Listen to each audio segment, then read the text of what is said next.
Thank you. Thank you, Sachin, for coming. Uh, Ladies and gentlemen, we have 45 minutes in which to have a conversation, including Q&A. And I'm very sure it'll be a reasonably stimulating conversation because with his permission, I may go slightly off script, but not too much off script. Right? Sachin, thank you so much. So Sachin is 47, right? Delhi boy. Thank you for reminding me. Well, he's a young veteran in politics. I read his Wikipedia profile. It described him as a young veteran. So, a Delhi boy, Bal Bharti Air Force School, Lodi Road, St. Stephen's College, and then went for his MBA to Wharton, and then came back. So, tell me, Sachin, MBA Wharton, coming back, joining politics, was it a big sort of adjustment? In a good way, right? So I think you pointed out, amongst other things, as how old I was and if I was a young veteran. Just to add one line to that, I started getting my first pension at the age of 37. So that makes you feel that you've done your bit. I finished my term as a minister and MP, and that's when my pension kicked in. So there was a forum in Jaipur called the Pensioners Forum. So I joined that forum so that make sure we all get all our benefits being a pensioner. But to your question, coming back and starting life in politics, I think it always helps if you have a good background and you've been exposed to different facets of policy making, administration, governance, and I think good education, whether it's law, business, medicine, whatever it is, it holds you in good stead when you're actually understanding the issues, implementing some of the policy making that we've been talking about during election time. So it helped me a great deal, and a better understanding of the global environment, the ecosystems in which we operate. And today India is, a much sought after economy, a much larger footprint globally. So it's always helpful to understand how the contours of global economics work and where India needs to be pushed and how we can move ahead with our economic agenda, also from within Parliament and outside Parliament. So it's helped me a great deal. It's been something that I'm very happy about and frankly a little proud also. But dekho, Rajya Sabha is one thing, but you went to Lok Sabha, rough and tumble, electoral politics, campaigning at the ground level. Was that a challenge for you? Well, that's a choice you make. Of course, there are people in public life who come from, let's say, a bureaucratic background, or people who choose to go to the upper house or are nominated for other reasons. But elections and becoming an elected representative has its own different challenge, and that's the route I wanted to pursue. It's not as simple as one would imagine, but it's certainly something that's more satisfying because then you're able to connect with the people. And quite frankly, if you're in your constituency, whatever you represent, if you're able to deliver, that is the only way that you get re-elected. I refuse to believe that you get elected on, caste combinations or some waves, etc. Maybe marginally, but ultimately today the voters are so aware that if you don't deliver and live up to your promises and beyond, there's little chance that you get re-elected. And the anti-incumbency is a huge factor in our country. So people get tired very quickly, patience levels are quite low as we all know, expectations are high, resources are limited. To manage that and to go back to the people every 5 years and get that stamp of approval, it's not an easy task, but it's certainly very satisfying for me personally. So you've been minister at the center, minister at the state, you've been elected at the center, elected at the state. You therefore are in touch with constituents at the grassroots, right? Now, obviously you've seen and you've been in economic ministries, right? Very often. So obviously you have seen, the kind of challenges of development that we have, and we have to talk about, I guess, regional imbalances now, which is what the topic is today. That we've got some parts of the country doing really well. South India looks like, in terms of economic matrices, like a different country, pulling ahead. Per capita income is 2x of the rest of the country. And you have other areas which are not doing so well. So you look at Eastern India, Northeast. So how should a government or a prime minister or anybody who's interested in developing India look at this kind of regional imbalances? And what would you do about it? Well, it's a fact for a country the size and scale of India, there are bound to be imbalances. Even in developed countries which are large, you will have areas that are less or more developed. I think it's legacy issues. Secondly, there is geographical advantages. So I think you're right that there are different paces of growth for, let's say, southern states you mentioned, and northern India. Not to say that there hasn't been growth even in the less developed states, but the pace of growth or the accelerated growth is limited. And there are many reasons for it. I won't go into it, but the fact is that unless we have a semblance of balance, now it's difficult to put the entire country at the same growth trajectory. It's not possible because states' sizes are different. The political leadership in some states has been different. So it's wrong to compare. But as a whole, you're right that there is a lag between some of the underdeveloped or less developed states as compared to southern states. One major difference is trade and commerce. Now, the coastal states have an advantage because 80% of all global trade is maritime trade. So that, for historical reasons, for centuries, have had the benefit of interfacing globally. Trade and transactions have happened for millennia. And that was missing in the landlocked states in the upper part of our country. But not to say that the northern states are not doing as much or acting as much, because population is large, education has been an issue historically, but there are many ways to counter that. Landlocked states, North Indian states can also find alternative ways to grow and develop. I think it's possible, but it depends on the leadership of the state, how much they want to push. If getting re-elected is the only agenda, then economic growth rate, human indexes, are not that important. But if you believe that your per capita GDP growth rate has to be a certain percentage, you can have, trade routes, you can have alternate trade routes, dry ports, you can have SEZ, you can have comparative state advantages. Today, all the states are competing with each other globally to get investments in, reducing tariffs, taxes, duties, ease of business, customs, so on and so forth. So there are many ways to attract investments, and there are n number of examples how landlocked states, whether it's US or China, have actually made huge progress. So there's no reason to believe that Indian states in the northern parts who are landlocked, who have been historically not as fast in terms of growth as southern states, can't catch up. But it takes a very, very determined state policy or a head of government to think like that. And you have to be very, very focused. As a politician, I can tell you, there'll be distractions. Political stability, pressures, opposition, non-state actors, n number of things that will try and populate your mind and divert you from reaching your objective. But if you as a policymaker, head of government, given the chance, are determined, you have the commitment and determination, it's possible to achieve. So the regional imbalance is a reality. Should we do more for the states that are smaller, have less access, less resources? Yes. There I think the government of India also has to step in.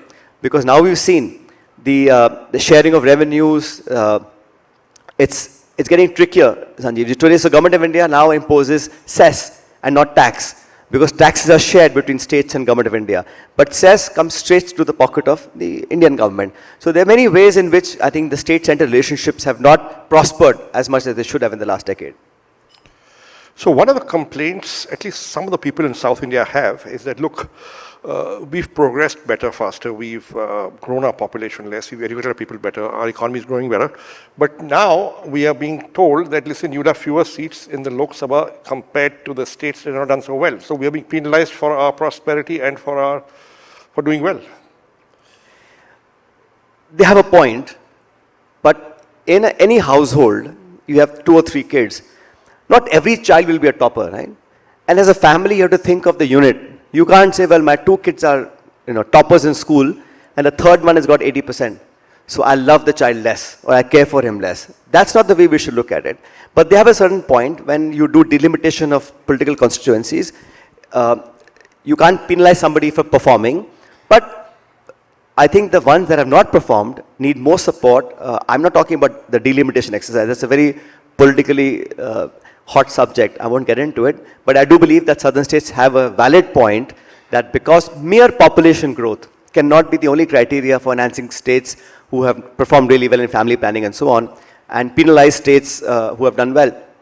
But the other point is that if there are 10 states being compared, the states that have lagged behind need more support, in fact, because every citizen who lives in those states is also an Indian. You can't say these 3 states are traditionally called Bemaru states, inko chhod do, let's focus on the ones that are doing well. Because as a nation, you can't grow if the disparity becomes too much. And one point that really bothers me a lot is not just this difference between states, north and south. It's also the gap between the rich and the poor. The divide in India is now painstakingly obvious, and it's worrying. Because we've always had this, the Gini coefficient where you have very high valued, the top 1 or 10% of Indians own more than, almost 3/4 of the assets of this country. So the difference between the rich and the poor, cities and villages, the haves and have-nots is increasing very, very quickly. And that's a huge concern because ultimately, young population, educated, unemployed or underemployed are going to be not a demographic dividend, but be a huge liability if we miss this window of opportunity. Got it. But coming back to what you said earlier, which is that look, states are competing and you need for investment, for trade, and if you're near a port, you're more likely to develop faster because you get access to international trade.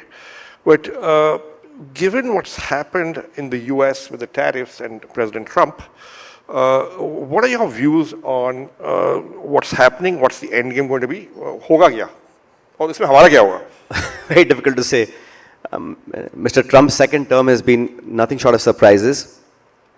But again, that's not a surprise, right? Because you knew what he was going to be doing, Greenland and Gulf of America and so on. But now what I think he's done, he's single-handedly disrupted the global order. What we talked about in the 90s about globalization and free trade, movement of labor and services, all of that has gone for a toss.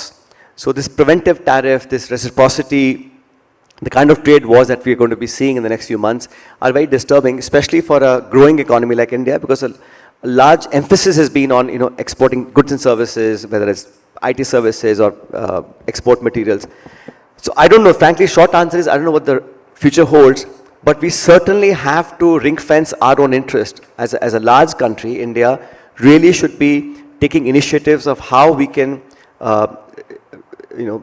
safeguard our own economic interest. Look at the responses that other countries have given to the announcements that Donald Trump made from the White House. China is going to the WTO, taking them to court. Canada and Mexico announced tariffs within 24 hours. The European Union has announced counter tariffs. We, I think, are doing a wait and watch. That's what I gather. I don't know what the government really has in mind, but it would be more prudent for the government to think of this as a national issue and not a policy issue for one party, because there are many stakeholders, including the opposition. So I think a frank, open discussion, a consensus building on how to respond, because this will have effects far longer than we think. And how to tackle those, how to nuance our stand. Are we going to react at all? I don't know. For almost 2 weeks now, there's been no substantial response from the government. And I think it's creating a lot of uncertainty amongst very large stakeholders and, to be honest, on tens of millions of jobs who are employed in industry that's focused on exports. So should we not be thinking about how we can take advantage of a time that will come if the China-US situation becomes worse? Last time, post-COVID, when a lot of money shifted from China, we were not able to take advantage. A lot of the manufacturing went to Vietnam and other South Asian economies. India didn't benefit so much from the post-COVID China version, I call it. And now, bilaterally, if there is an opportunity for India to step in and take advantage of what will be China's loss in the long run, we should do that. But that won't happen overnight. It has to be thought through. We have to have a right political strategy. We have to make the right noises. We have to have friendly partner countries move along and create that ecosystem where India benefits from this. At all points, every foreign policy, the singular agenda should be India's self-interest. We must keep that as priority. Unfortunately, I think, as an opposition person, I haven't seen the government talk enough, discuss enough, take people into confidence, or even shown the urgency. That's important. We will react. These are our options. There's been a pretty much complete silence. And wait and watch is one way to say it, but I think it's lack of response more than wait and watch. But maybe it's possible that the government is saying, let's wait and watch and see which way the cookie crumbles. It's crumbling very quickly. and then decide how to navigate this. And yes, you're right. Maybe they should be talking to opposition behind closed doors, but maybe this is smarter, or maybe you think this is not so smart. Sir, I think not having a strategy and simply saying waiting and watching is not a way a large country like India can operate. We have to have a global presence. We have to have, countries and nations who stand by us. We must be seen to be doing the right thing. Now, if you're declaring a tariff war on the entire world, I've seen the Singaporean Prime Minister's statement. I've seen Canada and Mexico react. I've seen European Union react. I've seen China react. Some have started negotiations. But the 90-day hold-off came to effect not because of some other country threatening the US. It's because the US bond market was collapsing. And, he felt almost impossible to bulldoze through. But India, I think, has much to gain and much to lose. If we don't have our strategy in place, if we don't know how and where we are heading, we won't be able to take advantage. In fact, think about it. If the tariffs come into force and Indian exports are going to be on the losing side, who wins? So this wait and watch thing will just be watching and waiting only, and nothing going to come out of it. Well, as of now, India seems to be, while we have had tariffs imposed on us, or announced on us, those tariffs seem to be lower than some of the countries we compete with. You have fallen prey to the propaganda, huh? Let me tell you. Okay. It's not low because there is a friendship between Prime Minister and Donald Trump. Larger the trade deficit, more the tariff, right?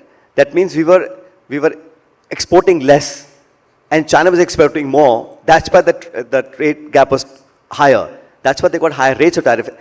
Make no mistake, there are no concessions coming our way. I mean, the man is ruthless. He doesn't care about, who's hugging him and who's being friendly with him. He's doing what he has to do without thinking, perhaps. But the fact is that we have got lower tariffs, not because as a advantage or as a gift. It's because our trade deficit wasn't as high. That means we weren't exporting as much.